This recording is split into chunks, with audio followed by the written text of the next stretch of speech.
To guarantee immunity, I must be president.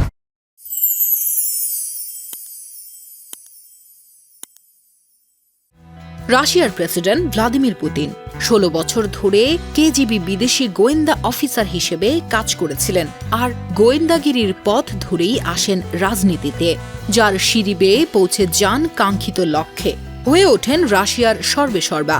এবার পুতিনকে নিয়ে নির্মিত হল পুতিনের বায়োপিক সিনেমা।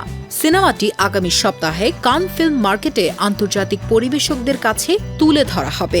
ফিল্ম ইন্ডাস্ট্রি এবং দর্শকরা এআই গ্রহণ করতে কতটা প্রস্তুত তা পরখ করবে পুতিন।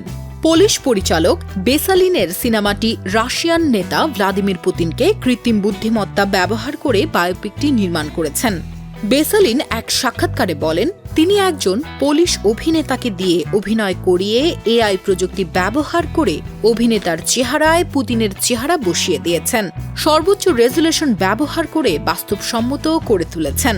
সিনেমায় ২০০২ সালের মস্কো থিয়েটারের জিম্মি সংকট, চেচনিয়ার কার্পেট বোমা হামলা এবং ইউক্রেনে রাশিয়ার আক্রমণ সহ বেশ কিছু ঘটনা দেখানো হবে। তবে সিনেমার মূল ফোকাস পুতিন নিজেই। বেসালিলের এআই সংস্করণ। পুতিনের অসুন্দর চিত্র তুলে ধরা হয়েছে ছবিটিতে। ছবির ট্রেলারে পরিচালক পুতিনকে নোংরা ডায়পারে কাঁপতে দেখিয়েছেন, ঠান্ডা মাথায় বোমা হামলা এবং রাজনৈতিক হত্যার আদেশ দিতে দেখা গেছে পুতিনকে। প্রেমিকা আলিনা কাভায়েভারের জন্য প্রাক্তন স্ত্রীকে অপমান করতেও দেখানো হয়েছে। ইউক্রেনে রাশিয়ার আগ্রাসনের পরিপ্রেক্ষিতে বেসালিল প্রথম ২০২২ সালের মে মাসে পুতিন চলচ্চিত্রটি ঘোষণা করেছিলেন।